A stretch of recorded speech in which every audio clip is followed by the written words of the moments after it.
Welcome to the Trauma-Informed Lens podcast. I'm your host, Matt Bennett. Each episode we talk about the research and practical aspects of the trauma-informed movement. This podcast is not designed to replace mental health services. If you feel uncomfortable or triggered by our discussion, please consider seeking your own trauma treatment. In no way is seeking treatment an admission of weakness. It is a chance to build resiliency and experience post-traumatic growth. You can find show notes, resources, and more at traumainformedlens.org.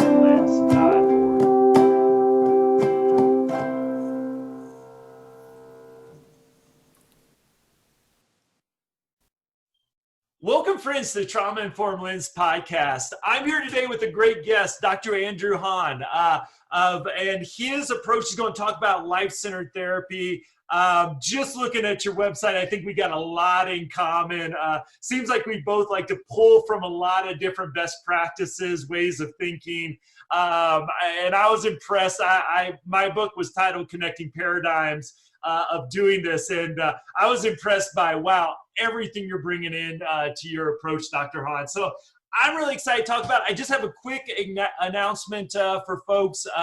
If you've heard past podcasts, my latest book, Heart Rate Variability, Integrating Biometrics as an Outcome for Trauma-Informed Organizations, we're giving it away free at optimalhrv.com. Hopefully by the time this is published, the audiobook will be on Audible as well. So if you love audiobooks like I do, you get the one publication of the book and then you get it on Audible and you just get a little bit more of a dopamine release. So if you like listening to me, you haven't heard the audiobooks, I'm really excited. The narrator for it was really great. So hopefully that will be out by the time this is published. So Dr. Hahn, welcome to the show. I just want to give you a chance to introduce yourself and a little bit about your work on life-centered therapy. Sure. Well, my name is Andrew Hahn. I'm a licensed clinical psychologist. I got my doctorate in 1985, and I became an assistant professor in a graduate program and the training director in a clinic. And I was kind of edgy therapist. And then I had some experiences that I couldn't really account for, what are generally called psi experiences. And it ended with an experience of healing through touch, where I was with a friend who had fallen down, and we were in a very sacred place, and I was flooded with light, and I asked her to give me her ankle because her ankle was swollen and discolored and she couldn't walk. She was in so much pain. And so when I sat down, I was flooded with what felt like light, but it was like the sun, except the sun wasn't in the right place for it. And I just told her to give me her ankle, and I put it on my leg, and I just channeled energy into it for about 5 seconds. And after that, she said, I can read auras, don't you? And I said, Roshan, my friend was Roshan. I found out an Indian mystic. I said, this was 1991. I said, Roshan, I'm a nice Jewish boy from Boston. What do I know from auras? And she said, are you aware that there's pure light coming down through the crown of your head into the center of your chest and out your hands to my ankle? And I said, I can't see it the way you're talking about, and I know it's true. And that took about 10 seconds. And when we looked down, and there was no swelling, there was no discoloration, and she got up and she couldn't walk. We had to sit down because she said I was going to have to carry her out of where we were in the holy grounds of what's called the Self-Realization Fellowship. And she got up and walked with no pain. Wow. And it's sort of like I was saying to myself, we're not in Kansas anymore. And so after that, I spent 2 years, which I wasn't aware of, studying everything I could to try to understand how something like that could happen. And I did a lot of trainings in what are called mystery trainings and healing through touch and shadow work and regression therapies and psychospiritual therapies. And I'd already studied in graduate school sort of postmodern narrative therapies and family therapy and a whole lot of other stuff. And then what happened after a couple of years, in 1993, I had an acquaintance, and she said, you've got to go see this woman. She's doing miracles. And she told me a little story, which was that she had gone to this workshop. This is 1993. This is now 27 years ago. And the woman running the workshop, whose name was Judith, had a participant who had such a bad case of asthma she could barely walk up the stairs. And so she did this session using something I had never heard of called muscle testing or kinesiology, which I don't know if you've heard of or not. Most people now have. And she had the person tap all over her body while she told the story. And then when she muscle tested, it said her asthma was cleared. That's her language. So she told the woman to go outside and walk. And the woman, see if she felt different. The woman went outside and walked and then started to run. And she came back and she was like really exhilarated because she said she hadn't been able to run a step in 7 years. Wow. And I thought that was really quite a story. So I said, I have to learn what Judith knows. And so Judith and I became partners, and she had sort of put together, she was not a psychologist, she was a biologist, and she was interested in the brain function. So she had learned NLP, and she had learned craniosacral therapy, and she had learned tapping. Yeah. Way when Callahan was the only person doing tapping, and she put them together into a simple protocol. And I had knew, soul level psychology and archetypal psychology and all the things that I studied that were sort of mysteries. And I had a doctorate in clinical psychology, so I'd studied all kinds of different things. And we put it together into a field that we've gone our separate ways because our worldviews are a little bit different. But that was how we started, and we became partners. And that's how I came to this work that I've now been doing for 27 years. And officially, I've been doing it, training people for 23 years and seeing people from all over the world. And that sort of is my background. And what we do now is, I think we have a very elegant way of working with trauma that is a little bit different from how most people work with it. And I can explain it very simply, if that would be a good place to start. Yeah, I'd love to. Okay, so let's start with a simple basic premise. Okay, why do people suffer, or why do they go to therapy? I think there's only one reason, which is there's something that couldn't be handled and integrated. So I think that's my definition. For the audience, that word integration is so powerful to me. Can you give us your definition? Because some people might not think, if they're not kind of maybe in the therapeutic realm, might not understand that word. Could you give us a little quick definition of what that means to you? Yes, when not integrated means there's an energetic explanation, and then there's a pragmatic explanation. The energetic explanation is when you can't handle something. It's too bad, or it's too good, or it's too much, or it's too different. Most people think of trauma as being just what is too bad. But I'd say trauma is, if something is too good and you can't integrate it, it's exactly like a trauma. It's like, the man who caught a pass in high school and he's talking about it at age 55 and he can't stop talking about it. I'd say that's a trauma, actually, because he's in craving, right? Yeah. And traumas that are too good lead to craving. But most people, we think something is too bad. And when it's too bad, it does three things. And in order to understand that, we have to understand sort of who we are as energetic beings. We're sort of field centers and flows, and the centers are called chakras in some systems, and the flows are called meridians. And when there's a trauma, what happens is it either fractures the field, so you have the feeling of like, I'm here, but I'm not all here. It's like, or I'm someplace else, and I'm not fully whole. Or it clouds the chakras, which means suddenly you're in a relationship with something, because chakras, I think, are fundamentally about relationship. And the relationship gets blurry as opposed to clarified. And it means the meridians are about flow. And when there's a trauma, it's like the flow stops and you're like a deer in headlights. That's technically what happens. From a non-technical point of view, what happens is you stop having perspective. And so you're no longer here. You're no longer fully present. You're stuck someplace and you are living that out over and over and over again. And that's essentially in that sense, you are dismembered. And so what we want to do literally is to remember, which means remembering has nothing to do with time. It means to bring back together that which has been broken apart, or that which has been clouded over, that's what's been frozen. So that's what I mean by being integrated. And I would say when you're fully integrated, you can say yes to everything. And when you can fully say yes to everything, you're free. And what I'm inviting people in, although we get amazing stories of trauma relief, which I can tell you, which sort of makes the story I told you about the woman who couldn't walk kind of pale in comparison when I begin to tell you some of the stuff we've been doing. really what we're trying to invite people into is freedom. Yeah. And freedom basically means that you can be fully present and you can like be fully engaged in the here and now. You're fully open-hearted and compassionate. You're fully open-minded and curious. And when you're there, and when you know ultimately that who you are is everything and everything is who you are, how can anyone ever do anything to you? But of course, that's like a North Star. That's like, Christ or something. And even he is an exemplar, a little before he's dying, he's going, why hast thou forsaken me? He's anxious. He's like comparing. He's like, he's judging. And at the end, he's free. He says, basically, they're just not aware. They're not aware that they can't kill me. Yeah. And in killing me, they're killing themselves. And we have to open our hearts. So what we're selling is that kind of freedom for everybody. People don't come in for that, but that's what I think true integration is to bring together all those centers and in far more than the personal.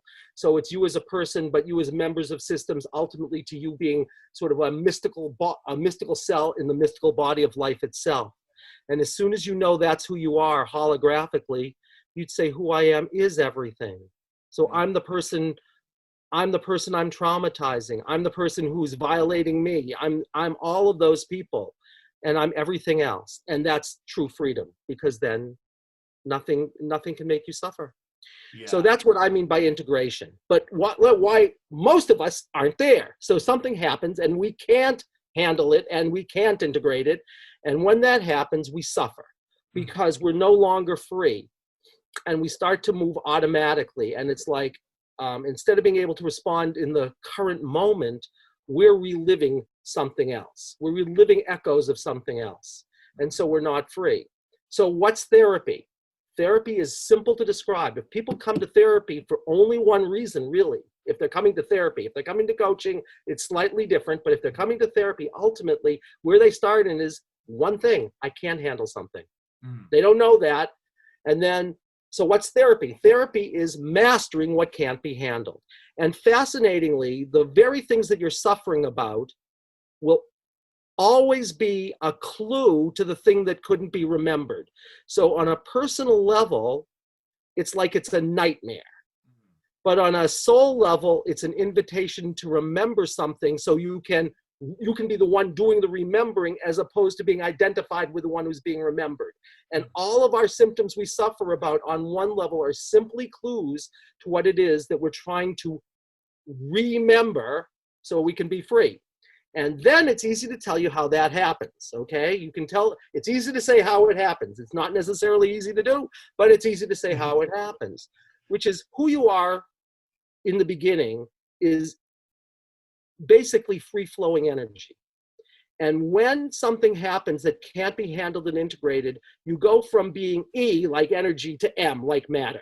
You slow down and densify. And that's what happens to us. And so whenever there's something that can't be handled, that you can't say yes to, in that moment, a sensation is born. Just like Matthew's born in a moment, in the moment something can't be handled, the sensation is born. And so you could say, interestingly, every discomfort you have in your body is a narrative of some kind or a story that couldn't be handled, right? And every story that can't be handled has an exact equivalent sensation to it. So how do you heal trauma? It's very simple. You choose to experience the trauma as opposed to experiencing it automatically. And how you do that is also very simple to say, which is you bring all your attention, you focus all your attention so much on that sensation that you become it. And then we're no longer talking to Matthew, we're talking to tight throat. Yeah. And if Matthew says, I know what tight throat is, I'd say, Matthew, like, if I'm talking to Fred over there and you tell me you know more about Fred than Fred knows, Fred might say, why are you telling me? So I never talk to Matthew. I talk to tight throat. And basically all we need to do is we need to find out what it really is, what the real intention is that's blocked, where it originated, and what it needs. If just sharing its story while you are the witness host isn't enough. So you need to do three things, okay? And if you can, and so what I've done basically is If you just came in and I didn't do anything else and you said, I'm having a panic attack, I'd say, Matthew, when you're having your panic attack, what's happening in the body? You'd say, I'm breathing hard. I can't stop breathing. My chest is pounding. And I'd say, okay, Matthew, all I want you to do is bring all your attention to chest pounding or migraine headache or whatever it is. You're going to choose to bring your attention there. And then you're no longer unconsciously and unaware migraine headache. You're someone who's holding or hosting or witnessing or remembering whoever or whatever that is, okay? So that's the simple basic premise. You come because there's something that can't be handled and integrated. That's why you come. All therapy is mastering it, and the way to master it is to choose to experience what you couldn't handle before. Now, I will tell you something fascinating, which is, in my experience, having done this for 27 years, if you have any witness function whatsoever and you choose to become the body sensation, you cannot become re-traumatized because we're not regressing you, right? Let's say something horrific happened to you at age 2, right? Most people would think that I'm regressing Matthew to age 2, but I'm not regressing Matthew to age 2. The 2-year-old Matthew is here right now, and so is the witness. So if Matthew chooses to experience that 2-year-old and chooses to bring his attention there, he will be choosing to identify with it while truly identifying with the one who is witnessing and holding and hosting and remembering. And so how could you possibly be traumatized? But I think most therapists think, because some people are kinesthetic, some people are auditory, and some people are visual, someone might start to relive ritual abuse, but they wouldn't really be identified with it. They'd be the one identified with the one who chose to experience the ritual abuse, even if they're lying on my floor screaming. But most therapists don't like people lying on their floor screaming, so they think you have to resource them. But that's not been my experience in 27 years. I have not once seen that happen, okay? So that's the basic idea. Then the only thing you need to know is what the real intention is. And I'll tell you what I mean, panic attack. Let's suppose you're in my office, right? And motorcycle backfires and you suddenly have a panic attack, right? Well, clearly you're not having a panic attack probably because the motorcycle backfired. That's not likely. But there may be a direct connection. So let's suppose 10 years ago, you were a soldier in a war and a bomb went off, right? And it's a loud noise. So now when you hear that motorcycle backfiring, you are now again in the war having the panic attack, right? So that's a fairly direct connection. And then I can work with you on your reaction to the loud sound because there's a one-to-one correspondence. And we could easily find that war 10 years ago, right? But let me give you a different example. Let's suppose the same thing happens and motorcycle backfires, you have a panic attack. But let's suppose this time, in a way I can tell you about, however you want to believe this, it's 1918, and instead of being one of the soldiers, you're the leader of the soldiers, and you're not paying enough attention, and you walk them into an ambush where grenades and bombs are going off, and you watch them die, right? Now your problem is not the sound. Really, your problem is that in your lack of care, you betrayed a trust, right? So the sound just becomes a symptom. Your reaction to the sound is a clue to what's going on back there, but it's not the most elegant clue. If I could find out that your real issue is betrayal, right? And I dropped you into I betrayed a trust, which I can find out, then when you go back there, you'll be focusing on the betrayal. And then let's suppose you came in, and I'll give you a different example, because this guy, unbeknownst to me, he's also OCD, right? He's got Obsessive-Compulsive Disorder. And he has reactions to loud sounds, and he hates taking initiative, and anytime someone invites him to a leadership position, he shoots himself in the foot. And if he literally shoots himself in the foot, it's probably because shrapnel hit him, right? So if he really had pain in his foot at that point, it may be that not only does he figuratively shoot himself in the foot, he literally shot himself in the foot. So let's suppose he has foot pain also, right? So he has chronic pain that he doesn't understand, right? Foot pain. He's not aware of betraying, but what he is aware of is his reactions to loud sounds. He's OCD. Why? Because he wasn't paying enough attention, and he now has this belief that you would say is an irrational belief that if I'm not paying attention, people will die, right? Except it's not an irrational belief. It's a totally rational belief. All you have to know is who has the belief, because to them it's rational. Now, let's suppose I can find out his problem is betrayal, and it started in whatever you want to call World War I. Whether you think of that as another lifetime, or maybe he had an ancestor in World War I, so he's playing that out, or you can call it personal mythology. I don't care what you call it. But let's suppose we can get him back there to World War I and focus him on betrayal and transform that betrayal, which I could teach somebody how to do. It's not that hard to do. Mm-hmm.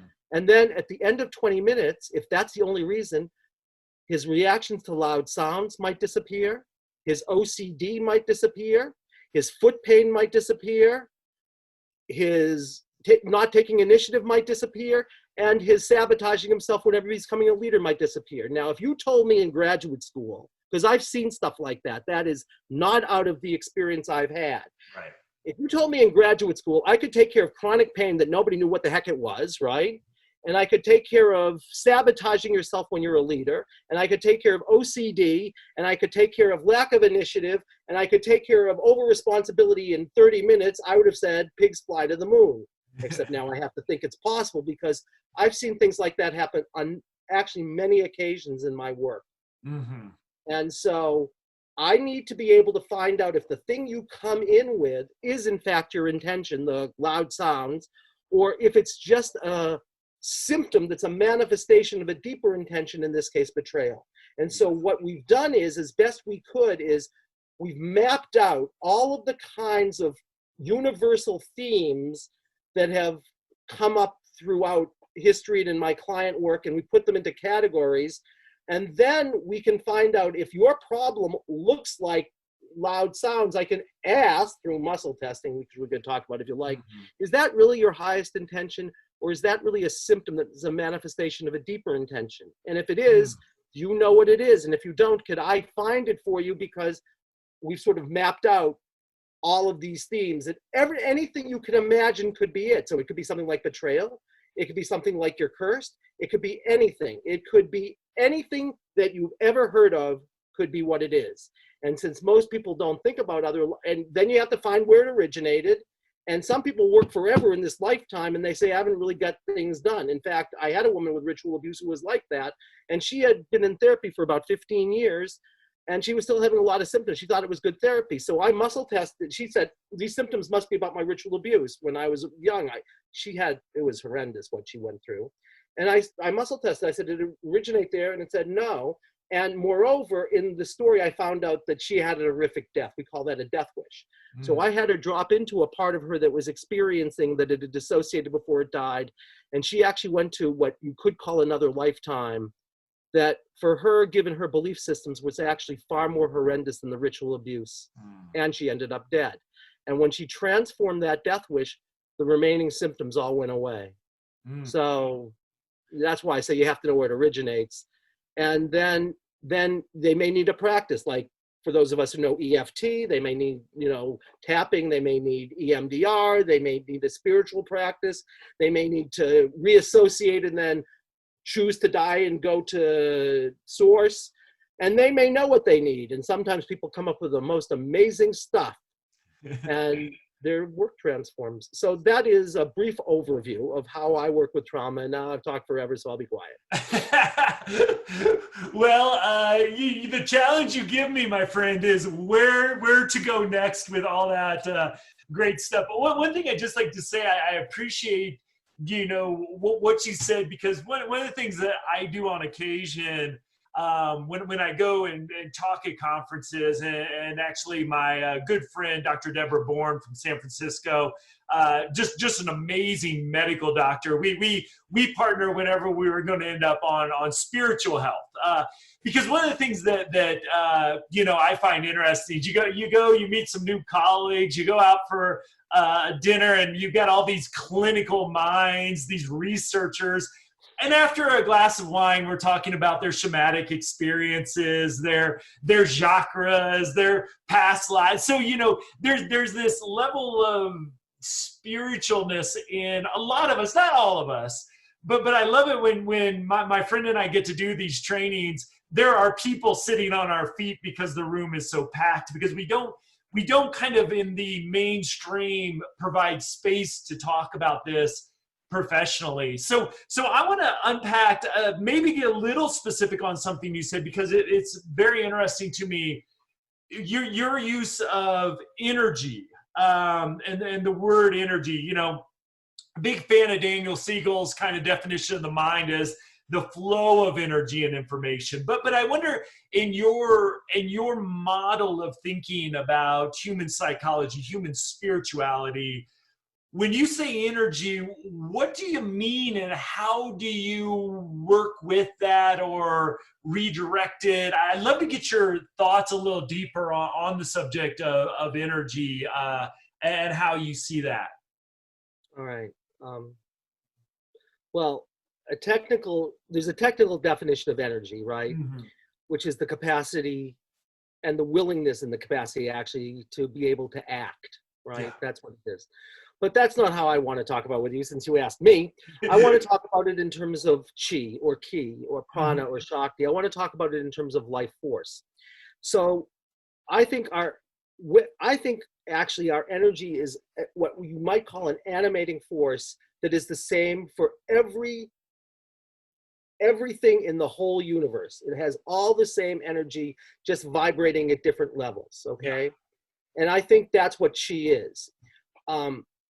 And so I think chi is when you could say in a subjective sense, it's when you're totally in the flow, right? Mm-hmm. And nothing is blocking you. And that literally is who you are, is that flow, is that energy that just flows. And it really is your life force. And I think in this dimension, it really is. I think we have to talk about infinite energy also, an infinite mind. But in this dimension, it really is, the best you could talk about it would be energy as Einstein talked about it, which is the speed of light squared. And I think actually the metaphysics and the physics are the same. So let's suppose we want to talk about chi in this dimension, right? Well, it's your animating force, but it's also your deepest intuitive knowing, right? And what do I mean by that? It's when you just know something is true. You don't figure it out, which is not animating. It's not like you even have an emotion about it. You have a felt sense. And the other way it shows up, this animating force, there's so many directions to go with this. It's kind of fun. I'll tell you the way you really know about it and how it's useful to us, right? How it's useful to us is that, you know, suppose you're a father, right? In your case, and suddenly a car rolls over your young toddler, and you have to pick up that car, and it's 2,000 pounds, or make it more, you're a 120-pound mother, right? And you hear these stories of these mothers who pick up the cars, and they're on YouTube and on whatever. My colleague said, you got to check this out, because I tell this story, you're crazy. But she does. She keeps me, she keeps me not saying things I shouldn't say.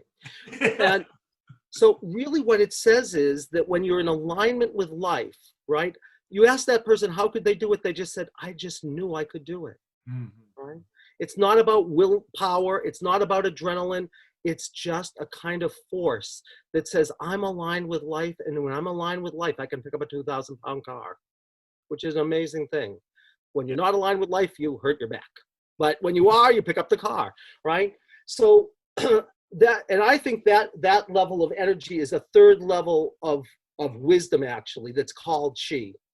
And that's when we can really begin to talk about energy that's in free flow. Because the things we can figure out, you know, if I say to you, Matthew, what's your name? You say, I can figure that out on Matthew. If I say, how much is 2 + 2? You say, I can figure that out, it's 4. If I say, Matthew, how come you're having anxiety attacks and what should you do about it? You'd say, well, I knew the answer to that. I wouldn't be seeing you. Exactly. Right? But then what you need to know also is that in the service of healing and growth, I think there's infinite energy. And I'll tell you what I mean. And I think it explains, if you're interested in sort of quantum mechanics and relativity and why there was no unified theory. I think there was no unified theory because neither one of them in a funny kind of way gets to infinite energy. Or at least that's my understanding of them. I will tell you, I'm not a physicist, and I took one physics course in my life called Space, Time, and Motion. So for you physicists out there, forgive me if I'm wrong. But what I'd say is, I think the holographic model that says, it's really like cells and bodies, right? So it's like, on the one hand, you could say we have 3 trillion cells in our body, right? And theoretically, you could look at any of them or all of them, you'd never find 2 that were alike. But underneath it, they have to be alike, because theoretically, if you had enough information, you could take one cell over here and spontaneously clone the whole body. And that's who I think we are in the universe. So if you want to say who we are is infinite energy, I think what we are is infinite holograms that have been broken up into gajillions of pieces. And on the surface, we're all different. But underneath it, we're all the same. And the only question is, how much do you identify with the surface, with Matthew, or your personality, or your body, or whatever it is? Because as soon as you do that, you've taken that infinite energy and densified it. But the second you realize you're the template, you are the blueprint, then you have this funny experience of, I'm in relationship with life. Everyone is in relationship with life. I am life, and I am everyone. And that's how it is that information can spontaneously move, and it can explain things that relatively can't exactly explain, like how can things move faster than the speed of light? And the answer is, it's not moving. It's all happening at the same time. Yeah. And that's why we can get information. Like, I could ask you a question, like I could muscle test a question, and I could ask it in Swahili, and you'd say, I don't know Swahili. Or I could say, is your highest intention, that you were abducted by extraterrestrials? And you say, I don't believe in that. But some part of you would say, if it's possible, maybe it's true. And even if you've never heard of it, it's available to you. So we can ask anything in this. If you bring it back to healing, in the service of healing and evolving, which is chi, you can ask anything you like, because you're not ego attached. And that's why I think I can ask questions, like someone comes in and they say, I'm sure it was this, right? And I'll say, well, if you're sure it is, put out your arm. And I'll just stand aside and I'll say, was it that? No. I'll say, well, some deeper part of you is saying that's not it, but the answers are at least coming through you, So it's if you're listening to this, you can't see. If you don't know muscle testing, it's just a way of accessing deepest wisdom. And if I have someone live, I have them just hold out their arm and I just ask yes, no questions about what their real intention is, where it originated, and what that person needs, or that being, right? But now I can't do that, and I work with people all over the place. So all I do is I ask to stand in for them, because I can focus on them in the template, because I'm everything. So if I'm doing a session with Matthew in Denver, I just say, okay, I'm going to focus on Matthew, and you can't see this. But if I then said, I just move forward, my body just moves on its own, and I say, my name is Matthew, will say yes, and my name is Andy, will say no. And then I can surrogately muscle test Matthew, because in that moment I am, which is a pretty crazy thought for a guy who sort of is a Jewish intellectual from Boston, but what can I say? Hey, your Jewish tradition has a lot of spirituality to it. It certainly does, and I love the Kabbalah, and yeah.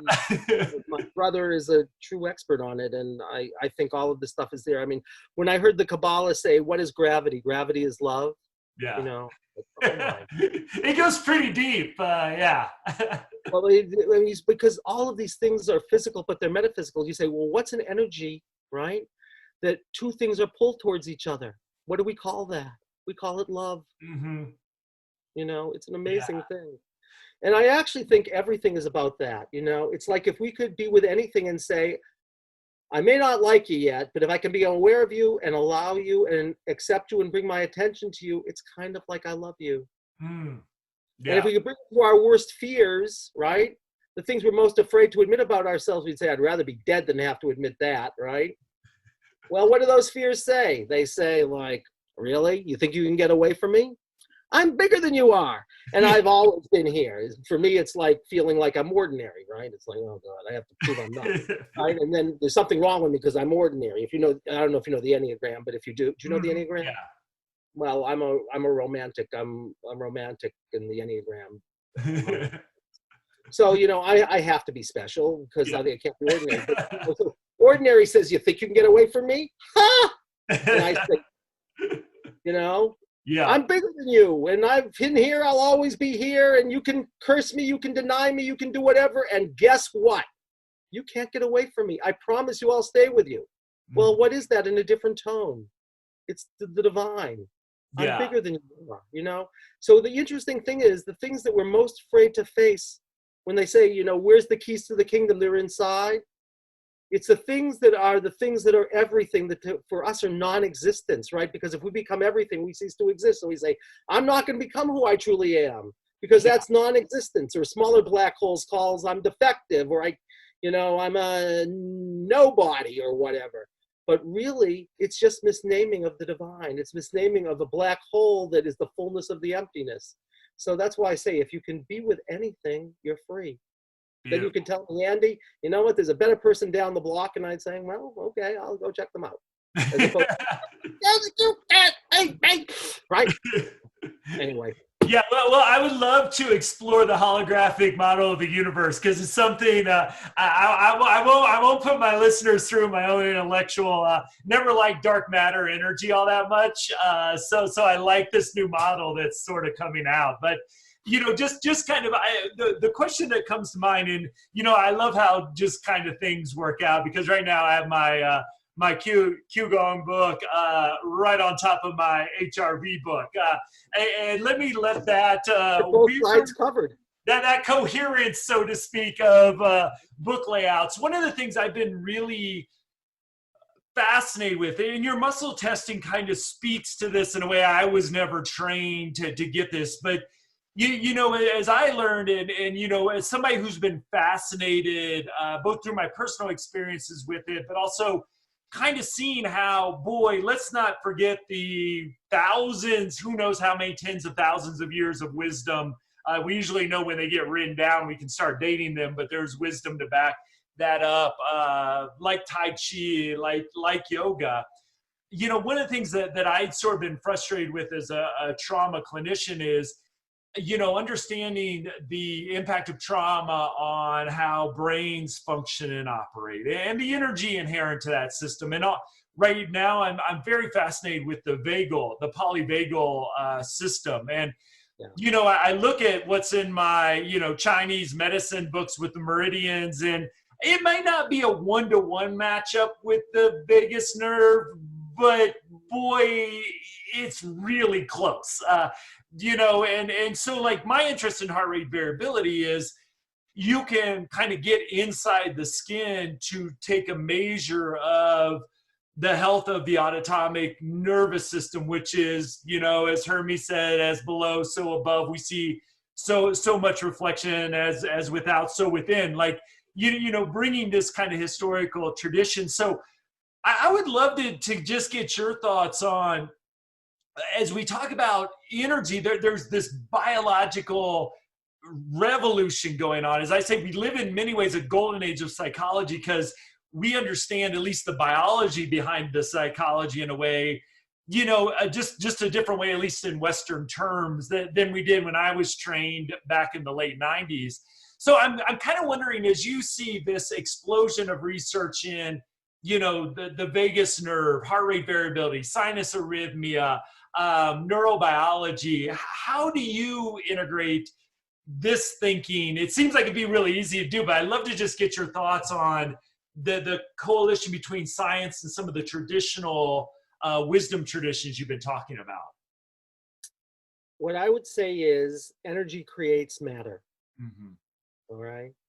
So I would say your biology is a manifestation of a field. Mm-hmm.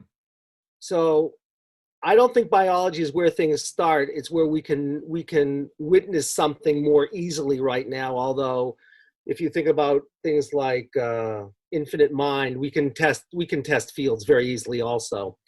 So what I would say is, I would say that when there is the kinds of things you're talking about with the vagus nerve and what happens in the brain, I would say that that's a manifestation of an energetic where there has been something that couldn't be handled and integrated. Mm-hmm. And so, because we're starting to do our own biological research. And I guess what I'd say is, when you move into witness function and then you find a trauma, you'll find that the brain function shifts. Yeah. And the heart rate shifts, Mm-hmm. and everything shifts. And so I think I would not say that, I would say it's one manifestation of something that is a higher order. Mm-hmm. And so I'm fascinated by it, but I have to say, I have to say that I'm more interested in what the results are if you know that everything is a manifestation of energy and whether it's become dense or not. And of course, if the energy becomes dense, it's going to affect the field, because what is our body? It's just a dense energy we've identified with. Mm-hmm. So I think mind creates brain, right? And I think soul creates heart. And I would say spirit creates body. And so I get very interested to see how it manifests in the brain or in the heart or in the body. But I think I don't know how to put this differently, because I think if you start in a different place, then you don't have to worry about what the vagus nerve can't do. But that's my experience for 27 years. I don't think there's a limit around these things. I think if you can transform the thing that couldn't be handled, your brain function follows. Yeah. If you can transform what couldn't be handled, the heart rate variability comes into alignment. Yeah. I think if you transform what couldn't be handled, you're no longer a victim, feeling like you're a victim of fate when you have chronic pain. Mm-hmm. So I'm not exactly answering your question. I guess I can say I know the research quite well, and it's just, I find it, for me, not where my attention goes as much. Yeah. But I have great respect for it, and I have great respect for Stephen Porges, and I have great respect for Bessel, and I love heart math, and I love all these things. It's just, I'm starting from I think a slightly different premise that's more sort of, I guess I would say ultimately Eastern, and in the, the mysteries and how those manifest in matter. Yeah. I don't know if that speaks to your question or not, but yeah, I mean, I just find it fascinating that we're able, like you said, I mean, I think that, whether it's the field of epigenetics, neurobiology, like this sort of revolution of knowledge that we're getting, I just find, it's fascinating when we can measure the impact of, improvement of psychological, spiritual wellness, whatever you kind of want to label is, there's ways to start to measure this. And, I think as we enter this like realm of best practice and evidence-based models and all this stuff, which, is important and sometimes I think overblown, I think it's interesting that we're starting to get to a technological point of view where I'm not ready to say heart rate variability measures chi. I think that you've got to really put that together. I think I could make a decent argument for it, but it'd be a layman's argument because I'm not an expert on chi and all the meridians. I'm a novice who's interested with it. But one of the so that's to me what's fascinating. But one of the things that you also said that I'd be interested in from your perspective in is that the mind creates, the brain. And one of the things that I wouldn't say struggle with because I love to be wrong, because if I'm wrong, I get to learn something new. And every time I can change my paradigm, to me, that's wisdom. It's like, I got to break stuff down. I got to build it back up. One of the things I just love, and I know we're kind of running low on time, so you can run with this as far or short as you want to. One of the things that I've learned, I think about trauma is that there is that biological injury in some way. We see, from a very generic point of view, prefrontal cortex with chronic, complex, compound trauma is less active in brain scans, can be physically smaller in size, amygdala larger in size. We see more activation of sympathetic, dorsal, less activation of ventral vagal. So I'd love to get your mixes. I think as adults, one of the things I'm very fascinated in, and I've kind of got to fall back, and for those who've heard me talk on this, to quantum physics and looking at ions firing to talk about the human mind and how we sort of, in some ways, our biology responds as children, I think, a lot of times to the trauma inflicted on us. And then as therapists, we try to help people find power to regain control, to have that integration, which I would agree with you. I would also call that the mind. But I just kind of would love to get your thoughts of how do you help people who may have been, like you said, victims of ritual abuse, that something happened to them. And as children may have not had a whole lot of chance to have a lot of power in that situation, start to regain control after a history of trauma, and how your concept of the mind plays into that healing process. I think the way you regain control is two things happen when there's a trauma. There's the trauma and its effects, and there's the way we try to protect ourselves. Mm-hmm. The way to regain control, I would say, is about acceptance.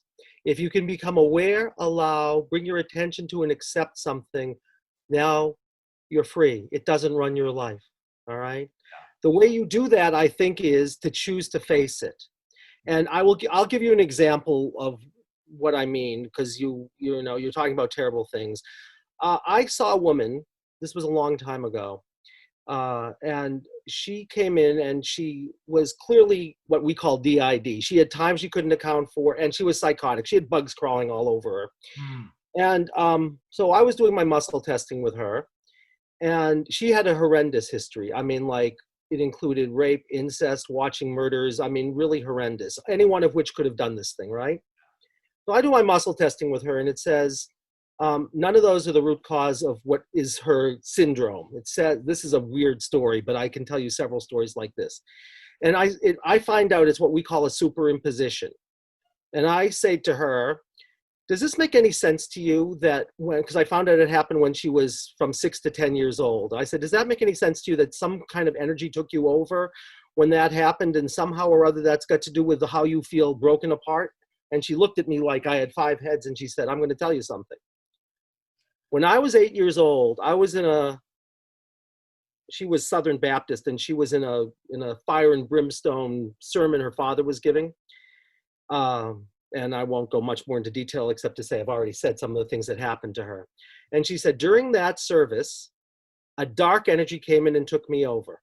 And I've never been the same since. And I felt totally weird after that. Like, I could have handled the other things, but I couldn't handle this.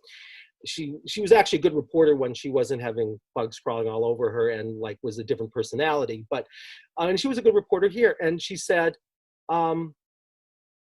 she was already seeing a psychiatrist because of all the things that nobody was talking about.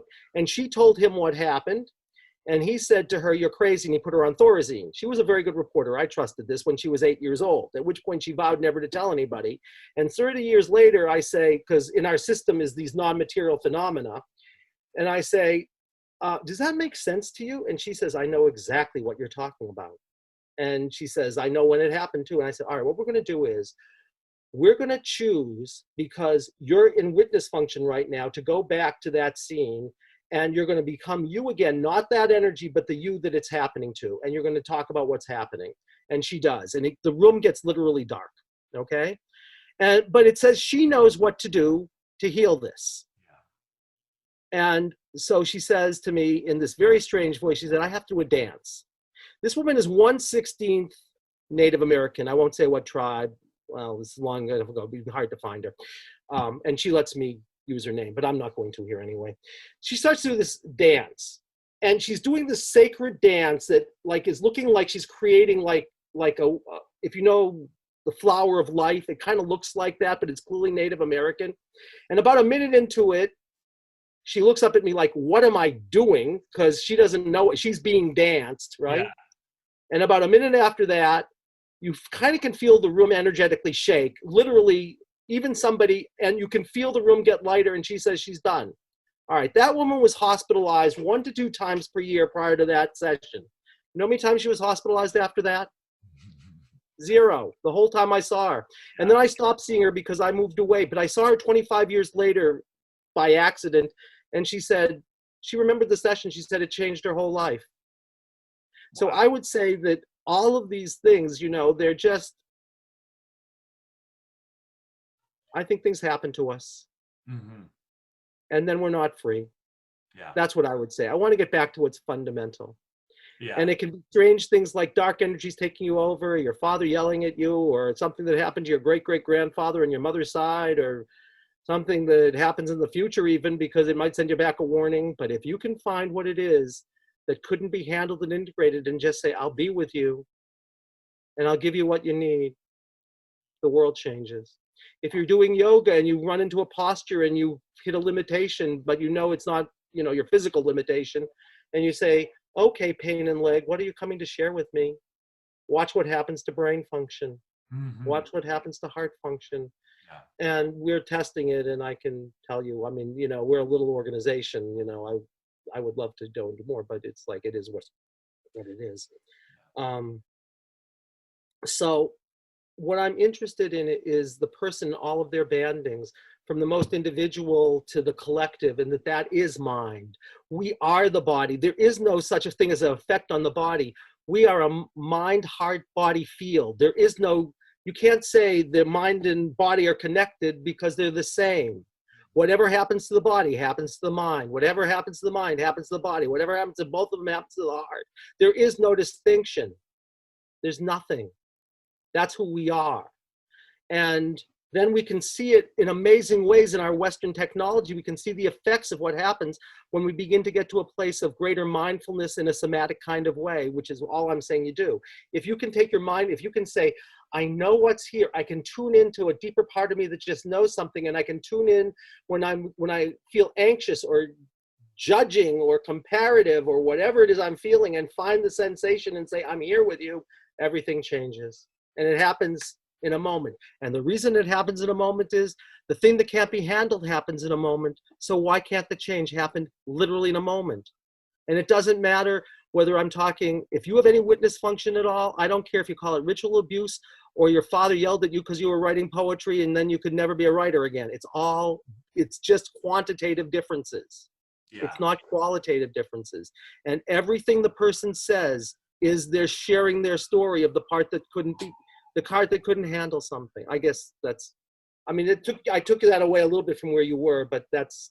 Yeah. So one more quick question, then I want to give you the rest of the time to tell us more about your work and where people can find you. We'll put all those show notes up at traumainformedlens.org for information. Your website is very thorough and impressive. So I encourage people to check that out and give you a time. One of the things I think that a lot of my listeners will want me to ask, and I don't know if there's a short answer to this, hopefully there's one, is, a lot of the folks I do, they work with individuals who've experienced chronic homelessness, are struggling with an addiction, just basically a life lived in trauma. And I think, and you're not my first guest to do this, and I'm really fascinated with this idea of what seems to be in many ways rapid post-traumatic recovery and growth, the one session sort of healing. And I think some of my listeners will be a little skeptical, as like, hey, my folks have just, their biology, Matt tells me their neurobiology, psychology is all adapted to survival on the street and survival on trauma. And I'm hearing Dr. Hahn talk, and he's like, well, in one session, I can get that person fixed, so to speak. And I know fixed is not the right word, but that not piece. the right word. And I wonder, because if that's true, then we need to reevaluate everything we're doing. But what would you tell my folks who work with these folks who are chronic homelessness, struggling with addiction, maybe in sex work? Is it as easy as you make it kind of sound when we're talking here? This is what I would say. Invite the person to open, I would say to open to life. How do you open to life? You breathe. Mm-hmm. And instead of like, you're going to tell me something, all I want to invite you to do is just, we're going to pause for a second and shift our attention in and down. And when we're breathing in, it's like breathing in life. Yeah. And when you're breathing out, it's like breathing out anxiety. And then the key is in what you're talking about, there's two kinds of oppression, right? There is outer oppression, and that's real, and there's inner oppression. And we fought a revolution 250 years ago in Lexington to stop one of them, and we're trying to do it for the other one, but we haven't stopped outer oppression yet. And, our fields are traumatized. We have people who are so attached to ego, and so people get traumatized because of their sense of powerlessness. Now, if I'm working with somebody in the circumstance you're talking about, what I would say is the best thing I can do for them is to say, you're the expert on your life, not me. Mm. And I'm gonna trust that you know what you need and you know what's important. And I'm at your feet saying, like, I want to understand. It's not that I know what's best for you. I had this family when I was in graduate school. I had this family with a psychotic girl with an amazing mentor. They'd been to all kinds of therapists. This girl was psychotic. She was going into, hospitals all the time, and they were from the inner city in Philadelphia. And she said, we're going to do something different for everybody else. We're going to say to that mother, you're the expert on your life. We're not going to tell you what has to happen to fix it. You're going to tell us. Girl got better. So I would say it's all about saying, you know the answer, and you're the one who has the master, and you're the one who can say, I can define my life if someone would give me a chance. Now, I will say the more it's strictly trauma-based, the more you see things that look like 1-hour miracles. But even then, even if you're just working with somebody where it isn't like, that they have been abused racially or because of class or because of gender or whatever, what I guess I could say is you can do a lot for those people anyway. And then I'd have to tell you another story that I think tells me why a lot of those things are those things, but also things like what I talked about with this woman who was taken over by this energy. Mm-hmm. And, I think a lot of people are in prison because they're pedophiles. This is going to sound funny, is because energies took them over and they didn't have the ego structure to handle it, and they just ended up doing horrendous things.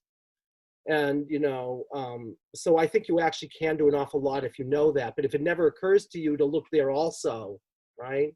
Yeah. And then you have to do a both and proposition. How do we change the trauma in the world so that people are put in positions that can't be handled? And then how do we do it internally?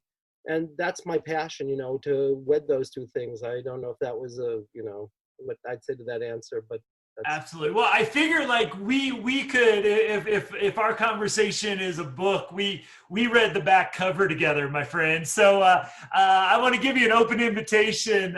If you ever find yourself with the free hour to come back and unpack some more of your work. So can you just again, we'll put traumainformedlens.org. We'll put a lot of information in the show notes, but if somebody's just listening, and where could they find out more about your work and you? They can go to our website, which is lifecenteredtherapy.com, and you can read a lot of the things we've said, and it shows all our trainings, and we're just starting an online training. Awesome. Literally, we just broke it up it's just come out last week. So, because we never thought about doing this online, but we're training people online, and we do work all over the world because, I see clients everywhere, and so do my colleagues. So, but lifecenteredtherapy.com, and then you can go from there. And I want to tell you, Matthew, I'd love to spend another hour with you. You're just you're a joy to me. And I appreciate your exuberance and your passion. And, it's lovely to meet a fellow traveler, and, we can grow together, because that's the point. Absolutely. Well, it's an open invitation, my friend. So thank you very much. And we'll see everybody back next week. Thank you too, Matthew. Bye.